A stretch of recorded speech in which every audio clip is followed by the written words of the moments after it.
Students, आज हम history का बहुत ही महत्वपूर्ण चैप्टर जो है वो शुरू करने वाले हैं। इस चैप्टर का नाम है 8वां चैप्टर है हिस्ट्री का, और इस चैप्टर का नाम है पर्यटन और इतिहास।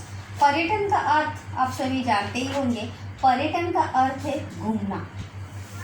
विशिष्ट उद्देश्य से दूर दूर के स्थानों की जाने वाली सैर को या यात्रा को क्या कहते हैं? पर्यटन कहते हैं। तो इस पर्यटन के पीछे या घूमने के पीछे भी क्या इतिहास है, क्या हिस्ट्री है, या इसके पीछे कौन कौन से हिस्टोरिकल रीज़न है, ये आज हम इस चैप्टर में देखने वाले हैं।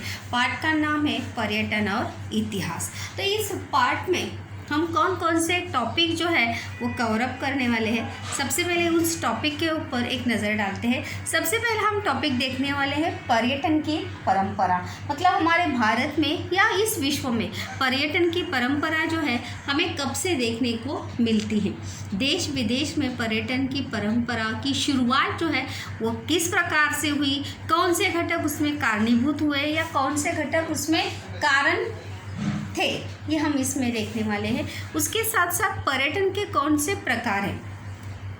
पर्यटन के बहुत सारे प्रकार होते हैं, और पर्यटन के प्रकार देखो यहाँ पर संकल्पना चित्र पूर्ण करा के लिए भी प्रश्न है पर्यटन के प्रकार का। इस वर्ष भी आया था, 2020 में भी एक प्रश्न आया था पर्यटन के प्रकार का संकल्पना चित्र पूर्ण कीजिए के लिए। और साथ ही साथ एक अलग पर्यटन के सभी प्रकार के ऊपर टिप्पणी लिखिए अलग अलग। जैसे पर्यटन के विदेशी पर्यटन है, देशी पर्यटन है, जिसे विदेशी राष्ट्रीय पर्यटन, अंतर्राष्ट्रीय पर्यटन, स्थानीय पर्यटन, भौगोलिक पर्यटन, सांस्कृतिक पर्यटन, ये सभी जो है वो क्या है? पर्यटन के प्रकार है। तो वे विशिष्ट पर्यटन के प्रकार के ऊपर भी टिप्पणी जो है वो आती है। मतलब देशी पर्यटन किसे कहते हैं, विदेशी यानी अंतर्राष्ट्रीय पर्यटन किसे कहते हैं। जब हम सांस्कृतिक पर्यटन करते हैं तो सांस्कृतिक पर्यटन में किन किन बातों का समावेश होता है, या उस सांस्कृतिक पर्यटन करने के पीछे उद्देश्य क्या होता है, हेतु क्या होता है। जब हम भौगोलिक पर्यटन करते हैं तो उस भौगोलिक पर्यटन के पीछे क्या वजह होती है, ये भी हम हर एक पर्यटन के प्रकार में उसके उद्देश्य से उसका उद्देश्य क्या होता है, क्या रीज़न होता है, इन सभी के बारे में हम विस्तार पूर्वक चर्चा करेंगे। धार्मिक पर्यटन भी होता है, जब हम धार्मिक स्थलों पर भेंट देने जाते हैं या देखने जाते हैं तो उसे कहा जाता है धार्मिक पर्यटन। क्रीड़ा पर्यटन भी होता है, जब हम खेल खेलने के लिए अपने शहर से दूसरे शहर में जाते हैं, अदरवाइज एक राज्य से दूसरे राज्य में जाते हैं, एक देश से दूसरे देश में जाते हैं, तो वो भी किसका हिस्सा होता है? क्रीड़ा पर्यटन का ही एक हिस्सा होता है। दूसरा टॉपिक है पर्यटन का विकास। पर्यटन का विकास अगर हम देखेंगे तो पर्यटन का विकास शुरुआत से लेकर आज, अगर वर्तमान समय में अगर हम देखेंगे तो पर्यटन का विकास जो है हमें हर क्षेत्र में देखने को मिलता है। इसीलिए स्टूडेंट्स ये कहा भी जाता है कि पर्यटन एक ऐसा क्षेत्र है जो सबसे ज़्यादा व्यवसाय उपलब्ध कराने वाला क्षेत्र अगर कोई है तो वो कौन सा क्षेत्र है? पर्यटन का। क्योंकि पर्यटन से ही हमें बहुत सारे व्यवसाय के माध्यम या बहुत सारे व्यवसाय के ऑप्शन जो है, करियर जिसे हम कहते हैं कि बहुत सारे करियर के ऑप्शन जो है हमारे सामने खुले होते हैं, या बहुत सारे करियर के ऑप्शन जो है पर्यटन क्षेत्र में हमें देखने को मिलते हैं। इसीलिए कहा भी जाता है कि पर्यटन क्षेत्र एक ऐसा प्रश्न, देखो स्वमत का भी प्रश्न आता है जिसका उत्तर जो है गाइड में, डाइजेस्ट में नहीं है, कि पर्यटन क्षेत्र जो है सबसे ज़्यादा व्यवसाय दिलाने वाला, या पर्यटन क्षेत्र में सबसे ज़्यादा व्यवसाय जो है वो उपलब्ध होते हैं। इस बात से आप सहमत हैं क्या? इस बात का स्पष्टीकरण करिए। तो सही मायने में पर्यटन क्षेत्र में सबसे ज़्यादा व्यवसाय के अवसर जो है हमें बहुत ही आसानी से, सहजता से उपलब्ध हो सकते। तो फिर वहाँ पे स्थानिक व्यवसाय करने वाले से लेकर जहाँ से हम अपनी पर्यटन की यात्रा शुरू करते हैं, उस क्षेत्र से लेकर जहाँ हम पर्यटन के लिए जा रहे हैं, वहाँ से उस पर्यटन की यात्रा के संबंधित हर व्यक्ति को, हर व्यवसाय करने वाले व्यक्ति को वहाँ पे किसका अवसर उपलब्ध होता है, व्यवसाय का अवसर जो है वो उपलब्ध होता है। इसीलिए बच्चों कहा जाता है कि पर्यटन क्षेत्र जो है सबसे ज़्यादा व्यवसाय उपलब्ध कराने वाला क्षेत्र जो है वो माना जाता है। दूसरा, इसीलिए पर्यटन का विकास अगर देखेंगे तो बहुत ज़्यादा पर्यटन का विकास हमें वर्तमान क्षेत्र में जो है हमें देखने को मिला है। जब हम पर्यटन का विकास में इसमें देखेंगे विस्तार से, मैं अभी जस्ट पॉइंट जो है आप डिस्क्राइब कर रहे हैं वहाँ पर कि कौन से पॉइंट जो है हम इस टॉपिक में या इस पार्ट में देखने वाले हैं। उसके साथ साथ ऐतिहासिक स्थलों का संरक्षण और संवर्धन। तो पर्यटन के पीछे या पर्यटन जब होता है तो जब हम ऐतिहासिक पर्यटन करने जाते हैं, तो जब ऐतिहासिक पर्यटन करने वाले लोगों के लिए उन ऐतिहासिक स्थानों को, उन वस्तु को संरक्षित और संवर्धन कर रखने की जिम्मेदारी भी उस संबंधित राज्य की होती है या उस संबंधित व्यक्तियों की होती है। इसीलिए ऐतिहासिक स्थलों का संरक्षण करना और संवर्धन करना ये बहुत बड़ी जिम्मेदारी जो है पर्यटन व्यवसाय में बहुत मायने रखती है या बहुत ही महत्वपूर्ण होती है। मतलब जिस क्षेत्र में, जिस शहर में, जिस राज्य में या जिस स्थल पर ज़्यादा से ज़्यादा पर्यटक वहाँ पर आते हैं, वो ऐसे, जैसे अभी ताजमहल आपने ले लिया, मुंबई शहर ऐसा लिया, मुंबई में भी ऐसे बहुत सारे जगह है जहाँ पे लोग पर्यटन करने के लिए, पर्यटक जो है एज अ पर्यटक के तौर पर वहाँ पर घूमने आते। तो ऐसे ऐतिहासिक स्थानों को हमें संरक्षित करके रखना पड़ता है। बहुत सारे किले हो गए, बहुत सारे महल हो गए, और ये सभी ऐतिहासिक स्थानों का संरक्षण और संवर्धन पर्यटन व्यवसाय से संबंधित या पर्यटन व्यवसाय के लिए करना जो है बहुत ही आवश्यक है। अगर ऐसा नहीं करते हैं तो वहाँ पे पर्यटन क्षेत्र पर या पर्यटन व्यवसाय पर उसका विपरीत परिणाम हो सकता है। ऐतिहासिक स्थानों के साथ साथ अगर हम देखेंगे तो ऐसे बहुत सारे हिल स्टेशन भी होते हैं। हिल स्टेशन जैसे लोनावला हो गया, माथेरान, महाबलेश्वर, हिमाचल प्रदेश, ऐसे बहुत सारे, कुल्लू मनाली हो गए, ऐसे बहुत सारे हिल स्टेशन यानी ठंडी के जो ठिकान है वहाँ पर भी पर्यटक जो है एज अ पर्यटन करने के लिए पर्यटक वहाँ पर जाते हैं। तो वहाँ पर उस प्राकृतिक सुंदरता को संभाले रखने की या संरक्षित करने की जिम्मेदारी जो है वहाँ के स्थानिक लोगों की होती है, और स्थानिक लोगों के साथ साथ उस राज्य की भी। जैसे हर राज्य का टूरिज़्म डिपार्टमेंट रहता है, तो उस टूरिज़्म डिपार्टमेंट की वो जिम्मेदारी होती है कि उस क्षेत्र के या उस पर्यटन क्षेत्र की संरक्षण और संवर्धन का ध्यान रखा जाए। और पांचवा पॉइंट है वहाँ पर पर्यटन एवं आतिथ्य क्षेत्र में व्यवसाय के अवसर। जैसे हमने पहले ही देखा कि पर्यटन ये क्षेत्र जो है सबसे ज़्यादा व्यवसाय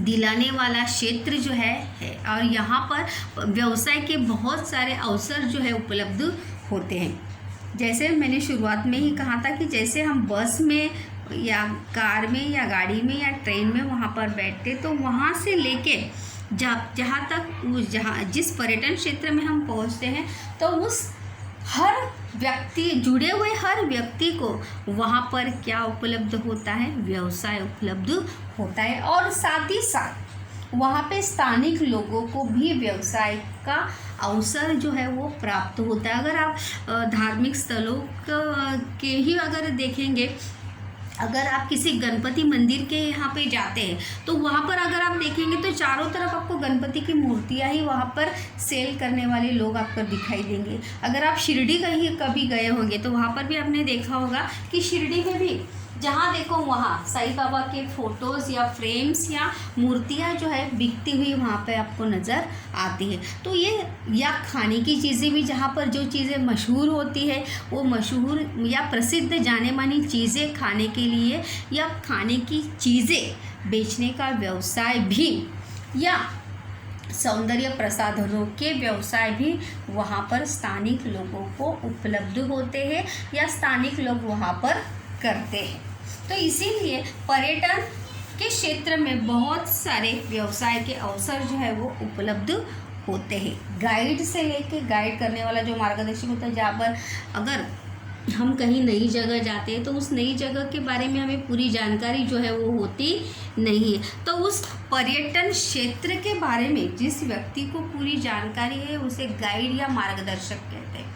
वो मार्गदर्शक या वो गाइड जो है हमें उस स्थल के बारे में या उस पर्यटन क्षेत्र के बारे में पूरी विस्तारपूर्वक जानकारी जो है वो वहाँ पर बता सकता है। तो एक गाइड या एक मार्गदर्शक का भी व्यवसाय उस व्यक्ति को बड़े आसानी से या बड़े सहजता से वो मिल सकता है। तो चलिए हम देखते हैं। सबसे पहला हम पॉइंट यहाँ पर देखने वाले हैं वो है पर्यटन की परंपरा, कि हमारे भारत देश में पर्यटन की परंपरा की शुरुआत जो है वो किस प्रकार से हुई। पर्यटन का अर्थ क्या है? किसी उद्देश्य या विशिष्ट उद्देश्य से दूर दूर के स्थानों की, कभी भी हम बेवजह ही कहीं भी हम घूमने जो है वो जाते नहीं। हमारे जाने के पीछे कहीं ना कोई कुछ उद्देश्य होता है, कुछ वजह होती है, कुछ कारण होता है, तभी उस क्षेत्र को या उस जगह पर हम जाते हैं। तो जो कारण होता है वही हमारा पर्यटन का क्या बनता है? रीज़न या कारण बनता है। तो देखिए, प्राचीन समय से ही हमारे देश में पर्यटन की परंपरा जो है वो चली आ रही, जिसे हम अगर आज एज अ मॉडर्न इसमें कहेंगे तो क्या कहते हैं उसको? टूरिज़्म या घूमना जो है, आज हम इसे आधुनिक भाषा में कहेंगे तो घूमना इसे कहते हैं। लेकिन वह पहले से ही तीर्थाटन करना यानी जैसे पुराने ज़माने में लोग देखो तीर्थ यात्रा पर निकल जाते थे, महीने 2 महीने जो है तीर्थ यात्रा के लिए निकल जाते थे। और देश में जितने भी तीर्थ क्षेत्र यानी जहाँ पे भगवान के मंदिर हैं, तो वहाँ पर तीर्थ यात्रा करने के लिए जाते थे। उसे कहा जाता है तीर्थाटन करना। क्या कहते हैं उसे? तीर्थाटन। पर्यटन किसे कहते हैं? ये उसका अवधारणा का जो प्रश्न है बच्चों, उसका ये उत्तर है कि किसे पर्यटन कहा जाता है, कि पर्यटन किसे कहते हैं। तीर्थाटन करना, स्थानिक धार्मिक सांस्कृतिक मेलों में जाना। जगह जगह पर देखो, गांव वगैरह में अगर अप्रैल मार्च वगैरह में देखेंगे तो जगह जगह जो है वो मेले लगते हैं। अलग अलग भगवान की पूजा अर्चा करते हुए वहाँ पर बहुत सारे विशाल ऐसे मेलों का नियोजन जो है वहाँ पर किया जाता है। और उस मेलों का आयोजन करने के पीछे धार्मिक और सांस्कृतिक उद्देश्य जो है वो ज़रूर होता है। धार्मिक उद्देश्य यानी भगवान की पूजा अर्चा करना, और सांस्कृतिक यानी उस जगह की या उस क्षेत्र की संस्कृति को बचाए रखना या उस क्षेत्र की संस्कृति को लोगों के सामने लाना। ये वजह जो है उसके पीछे होती है। विद्यार्जन यानी पढ़ाई लिखाई के लिए देखो, एक शहर से दूसरे शहर आज भी हम आते हैं, एक देश से दूसरे देश जाते हैं, एक गांव से दूसरे गांव जाते हैं, गांव से शहर जाते हैं, शहर से राज्य में जाते हैं, राज्य से अलग दूसरे राज्य में जाते हैं, और दूसरे राज्य से विदेश भी जाते हैं। तो विद्यार्जन हेतु दूर के प्रदेश में जाना, इसे कहा जाता है पर्यटन। व्यापार करने के लिए दूर दूर तक जाना। पहले देखिए व्यापार के लिए जो है पुराने समय में दुकानें वगैरह जो है दुकानें वगैरह नहीं होती थी, तो लोग अपना व्यापार करने के लिए जगह जगह गांव जाकर घूमकर अपना व्यापार जो है, अपना बिजनेस जो है वहाँ पर वो करते थे। तो इसीलिए व्यापार की दृष्टि से किया जाने वाला पर्यटन भी क्या होता है? एक व्यावसायिक पर्यटन भी उसे कह सकते हैं। आदि कारणों से पूर्व समय में पर्यटन हो जाता था। मतलब ये सभी पूर्व समय के किए जाने वाले पर्यटन के पीछे के कारण है कि पर्यटन जो है किन कारणों से, किन वजहों से हुआ था। पहले क्या बताया? तीर्थाटन यानी धार्मिक तीर्थ यात्रा के लिए लोग जाते थे। दूसरा है स्थानिक धार्मिक सांस्कृतिक मेलों में जाना।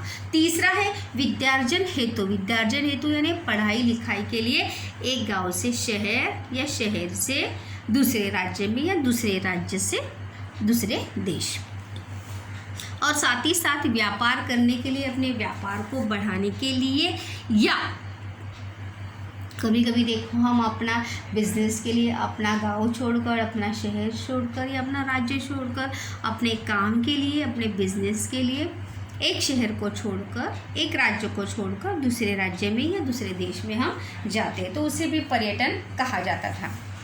संक्षेप में कहना हो, इन शॉर्ट में अगर इसे कहेंगे तो मनुष्य को बहुत पहले से ही घूमना अच्छा लगता है। घूमना किसे पसंद नहीं, हर कोई व्यक्ति जो है घूमना चाहता है, वजह फिर वो कोई भी हो, फिर चाहे वो तीर्थ यात्रा करना हो, ऐसे मेलों में जाके बस ऐसे घूमना हो, हमें कुछ लेना नहीं है, कुछ खरीदना नहीं है, ना ही कुछ देखना है, लेकिन फिर भी मेलों में जाना, घूमना हमें क्या है, पसंद होता है। साथ ही साथ अपने व्यवसाय की बढ़ोतरी के लिए, अपने व्यवसाय में या अपने व्यापार में प्रगति करने के लिए, व्यापार में फ़ायदा और बढ़ाने के लिए लोग क्या करते हैं, अपने स्थान को छोड़कर दूसरे स्थान पर या शहर में जाते हैं। इसीलिए कहा जाता है कि घूमना जो है मनुष्य को पहले भी पसंद था, आज भी पसंद है, और हमेशा मनुष्य को घूमना जो है वो पसंद ही रहेगा।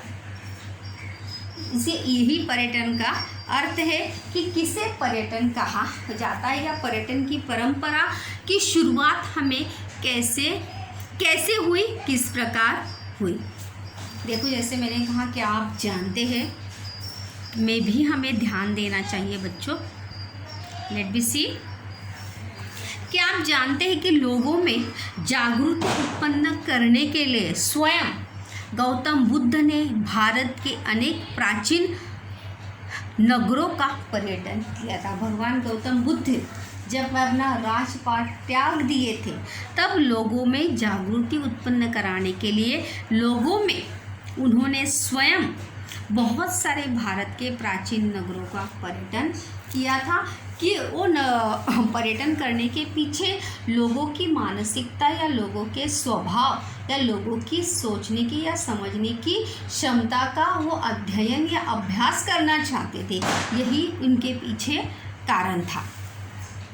यह उल्लेख बौद्ध वाङ्मय में मिलता है। बौद्ध भिक्षुओं को निरंतर भ्रमण करते रहना आवश्यक था।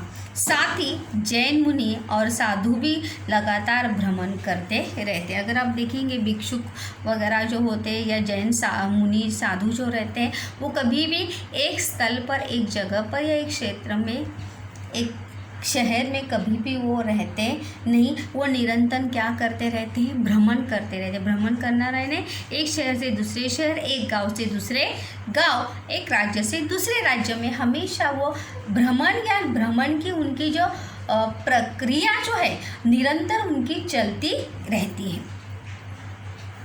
630 ईस्वी सन में चीनी यात्री युआंग शाओ चीन से भारत आया था, और मध्य युग में संत नामदेव, संत एकनाथ, गुरु नानक देव, रामदास स्वामी भारत भ्रमण करते थे। मतलब देखिए कितनी पुरानी परंपरा जो है पर्यटन के पीछे है। मतलब जब संत एकनाथ, संत नामदेव, संत रामदास स्वामी जब थे, तब से भारत भ्रमण की परंपरा जो है उस समय हमें देखने को मिलती है।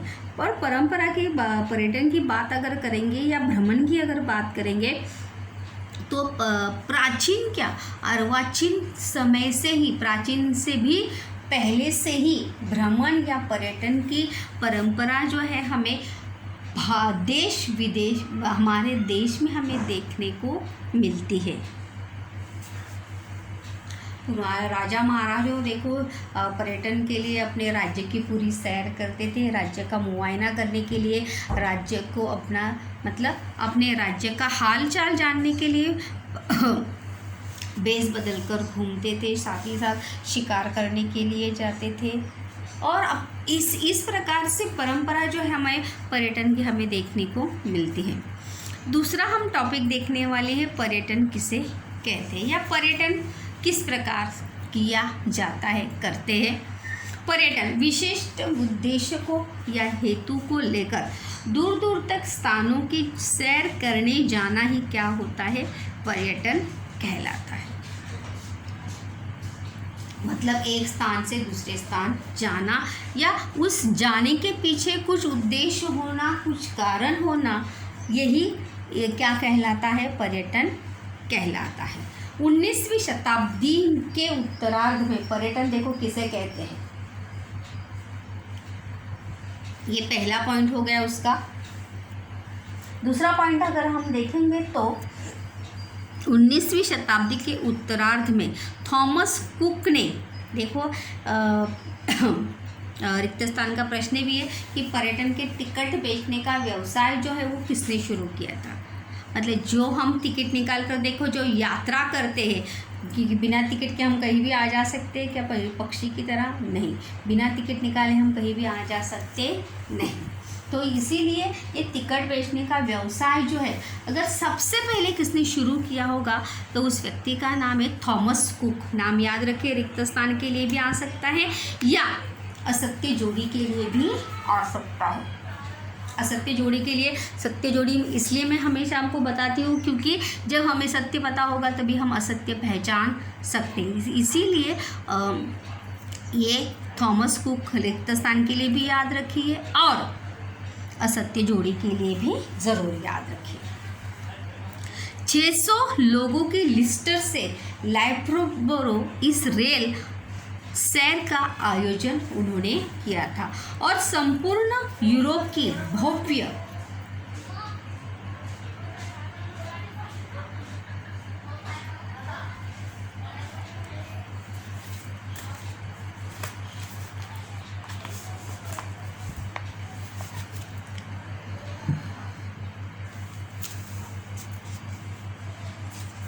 भव्य सैर का सफलतापूर्वक संपन्न कराई थी और कुक ने ही सबसे पहले पर्यटक टिकट बेचने का एजेंसी व्यवसाय जो है वो प्रारंभ किया था, जो अब हम एज अ प्रेजेंट टाइम में हर जगह हर क्षेत्र में हम देखते हैं कि बिना टिकट जो हम कहीं भी यात्रा कर सकते नहीं, चाहे वो बस हो, रेल हो, हवाई जहाज़ हो या शिप हो, कहीं भी हमें आने जाने के लिए टिकट जो है वो देना पड़ता है, पैसे की आवश्यकता जो है वो ज़रूर पड़ती है।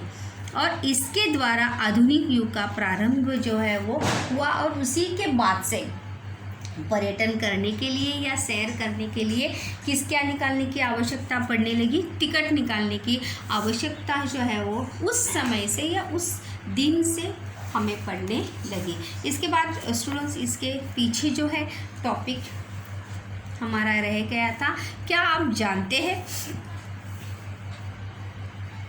संसार के प्रथम यूरोपीय खोजी यात्री के रूप में, देखिए ये सब कभी कभी हमें पैसेज से, मैंने कहा कि आप जानते हैं का प्रश्न जो है हमें इसके लिए आता है, पैसेज के लिए आता है, तो इसके लिए ये सब पता होना चाहिए कि विख्यात उसका जन्म स्पेन में हुआ 1159 ईस्वी सन से 1173 के बीच। उसने France, Italy, Germany, Greek, Syria, अरबस्तान, Egypt, Iraq, Persia, Iran, Bharat और चीन देशों की यात्राएं उसने की। यूरोपीय खोजी मतलब यूरोपीय खंड के जो देश है वहाँ पर उसने उसकी यात्रा की थी और उसके बारे में उन देशों के बारे में उसने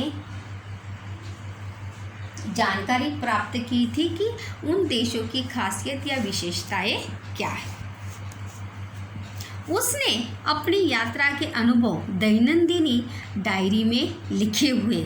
यह दैनंदिनी इतिहास का महत्वपूर्ण अभिलेख और दस्तावेज, जिसे हम कहते हैं कि अभिलेख किसे कहते हैं, अभिलेखागार में जो रखे जाते हैं वो अभिलेख होते हैं और हर राज्य का अभिलेख होता है। और भारत का मुख्यालय या मुख्य अभिलेखागार कहाँ पर है, दिल्ली में।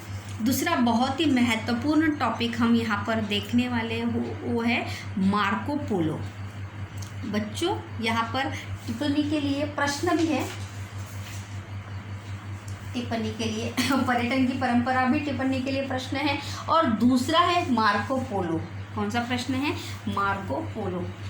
तो देखिए 13वीं शताब्दी में विश्व यात्री मार्को पोलो का जन्म जो है वो 1254 ईस्वी सन में इटली के वेनिस शहर में हुआ। हम इटली का वेनिस शहर देखो 9वीं में हम चॅप्टर पढ़े थे वेनिस शहर में, जहाँ पर पानी का शहर, पाण्याचे एक जगातील पाण्याचे एकमेव शहर जिस जो वेनिस है वहाँ पे उनका क्या हुआ है? जन्म हुआ है।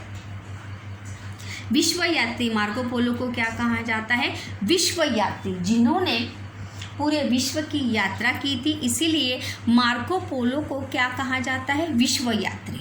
इस बार भी देखो 2020 में मार्को पोलो का आया था। 13वीं शताब्दी में इतालवी यात्री मार्को पोलो ने एशिया महाद्वीप और विशेष रूप से चीन का यूरोप से परिचय कराया था। वह 17 वर्ष चीन में रहा। कितने वर्ष तक चीन में रहा है? 17 वर्ष तक उन्होंने चीन में रहा है। और साथ ही साथ एशिया यानी एशिया महाद्वीप के बारे में उन्होंने प्रकृति, मतलब एशिया का प्राकृतिक सौंदर्य या सुंदरता कैसी है, प्राकृतिक जीवन कैसा है, सामाजिक जीवन कैसा है, सामाजिक परिस्थिति कैसी है, सांस्कृतिक जीवन कैसा है और व्यापारिक या आर्थिक परिस्थिति कैसी है, ये पूरा परिचय जो है संसार से उन्होंने कराया था। इसीलिए मार्को पोलो को विश्व यात्री कहा जाता है। क्या कहा जाता है? विश्व यात्री कहा जाता है। और इस कारण यूरोप और एशिया के बीच संवाद और व्यापार जो है वो प्रारंभ हुआ। और उसी के बाद से वहाँ पर यूरोप और एशिया के बीच बातचीत यानी व्यावसायिक या व्यापारिक संबंध जो है वहाँ से उनके शुरू हुए थे।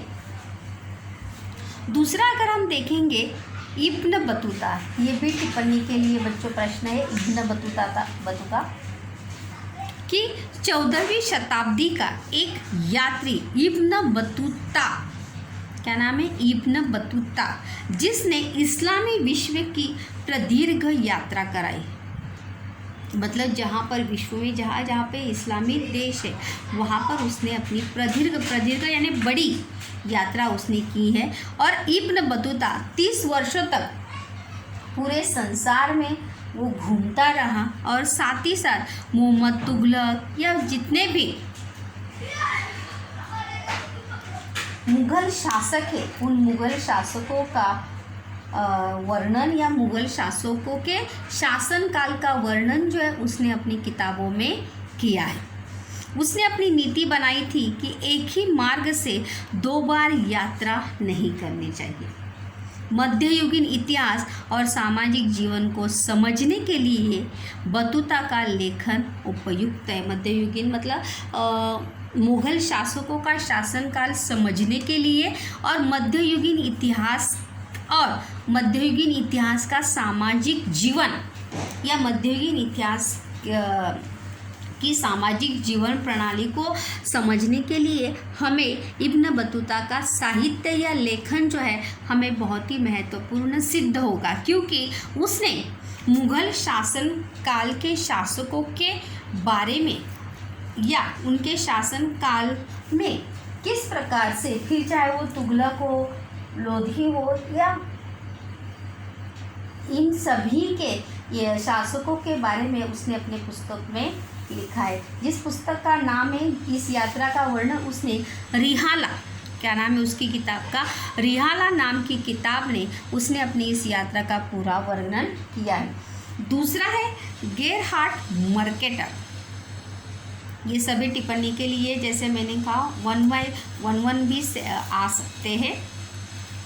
16वीं शताब्दी में एक मानचित्र शास्त्र, मानचित्र यानी जिसे मैप कहते हैं, मैप रीडिंग जिसे कहते हैं। जैसे अभी हम वर्तमान समय में देखो गूगल मैप चालू करते हैं और जिस क्षेत्रों को हमें ढूंढना है, जिस जगह को हम ढूंढना है, वो गूगल मैप के ज़रिए हम बड़े ही आसानी से क्या करते हैं, ढूंढते हैं कि जहाँ पर हमें जाना है उस जगह को, उस क्षेत्र को हम ढूंढते हैं। तो उस समय गेरहार्ड मर्केटर को मानचित्र और संसार का भूगोलक बनाने वाले मानचित्र आरेखक के रूप में प्रसिद्ध है। आरेखक यानी जो मानचित्र बनाते हैं, मतलब जैसे आप जो मैप आप भरते हैं, मैप रीडिंग वगैरह में अलग अलग देशों के मैप आप अलग अलग राज्यों, अलग अलग देशों के, विश्व के मैप जब आप भरते हैं तो उस मैप का आरेखक के रूप में जो है गेरहार्ड मर्केटर जो है वो प्रसिद्ध है। और उसके कारण यूरोप में शोध अभियान को गति जो है वो प्राप्त हुई थी। कौन सी गति अगर हम कहेंगे शोध अभियान यानी आविष्कार, नए नए आविष्कारों को जो है तेज गति प्राप्त हुई थी।